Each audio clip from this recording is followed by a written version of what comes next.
Have you ever felt? Are you listening?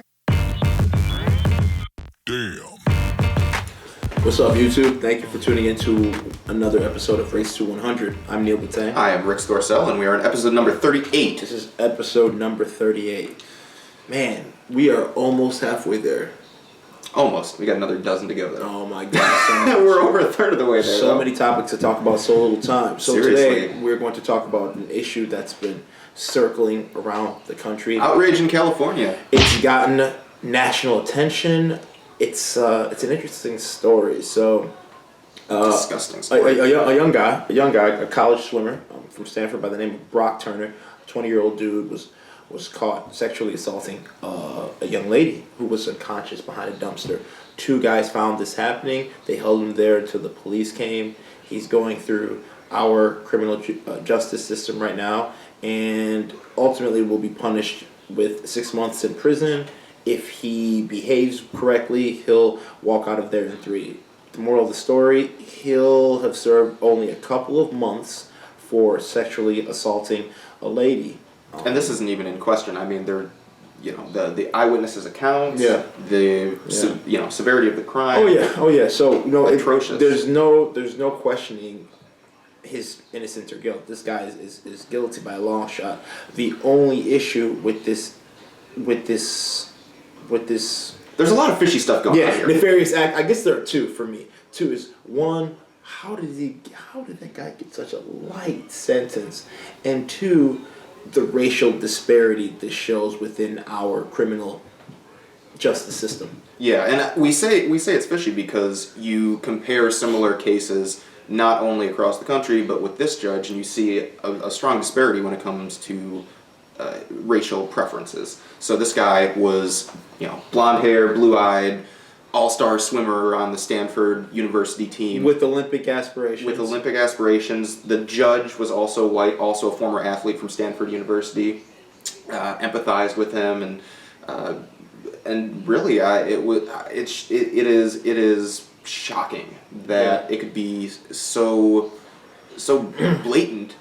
In regards to what's going on, when you take a step back at it and look at it objectively. Yeah. And this is the issue. This is why you have, Black Lives Matter movements and things of the nature, and the NAACP continue to push forward this initiative, because we've been saying for decades, black people have been saying for decades, they've been calling out the racial disparity within our criminal justice system for years, and for whatever reason, it's as if the country doesn't hear what's happening, or those that can't empathize don't wish to hear what's happening. But I've got a few interesting facts for you guys, and by a few I mean two.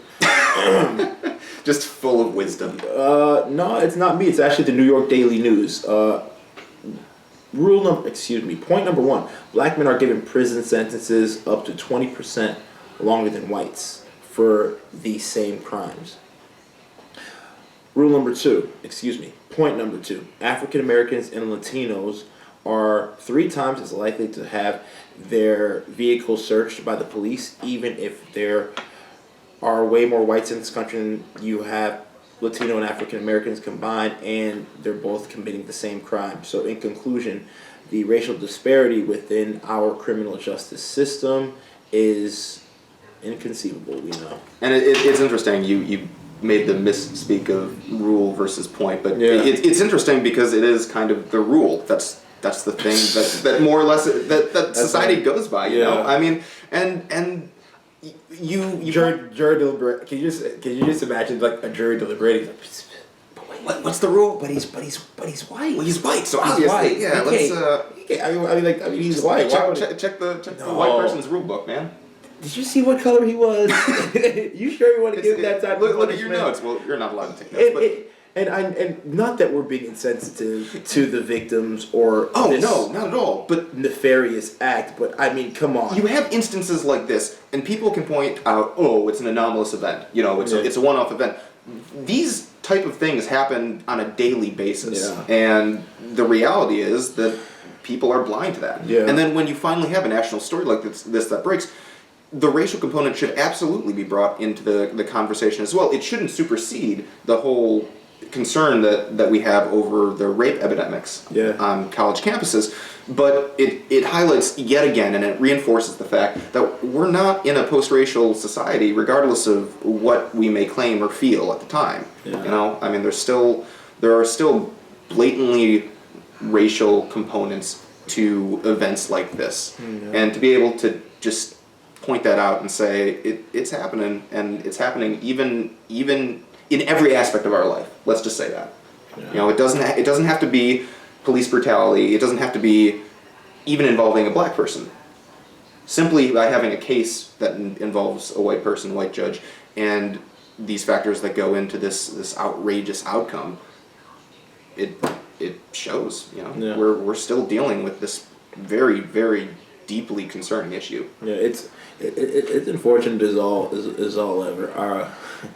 I mean, it sucks to say, but sometimes, you know, you feel as if our criminal justice system is a complete joke. It's something that you control and just laugh at, because, I mean, a guy sexually assaulted an unconscious woman and will be out of jail by the end of the summer. And more than that, didn't show proper remorse. And literally, the rationale behind it was, we feel that prison would severely impact this guy. It would emotionally scar him.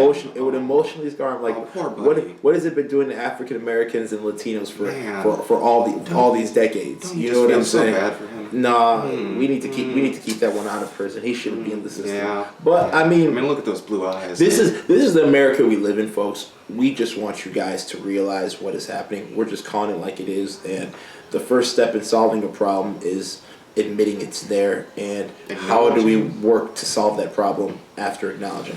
You know, privilege. It's all about the privilege. See our episode on white privilege as well. Kind of talks a little bit about this stuff as well. Link up there. Yeah, do you remember what episode that was off the top of your head? White privilege. That was like number 5, I believe. This guy, sharp dude over here. I could be wrong though, so we'll just edit a voiceover or something like that. So thank you guys for tuning in. Feel free to like, comment, or subscribe to our YouTube channel for more access to episodes of Race to 100. Rick, you want to add anything? We will catch you next time. Peace.